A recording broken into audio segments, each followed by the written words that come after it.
في هذا البرد ما تليق غير كسرة محشية اللي لازم تجربوها بهذه الطريقة. اولا راح نوجد التكتوكه تاعي.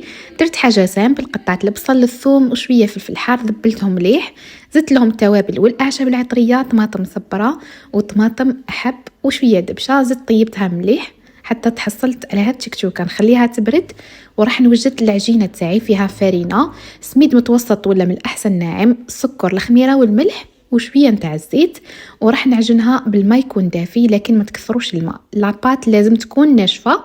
من بعد راح نزيد لها مارغرين تكون طريه ونقطعها بالشكل هذا، ما نعجنوهاش. من بعد نشكلها كريات، واحده كبيره وواحده صغيره.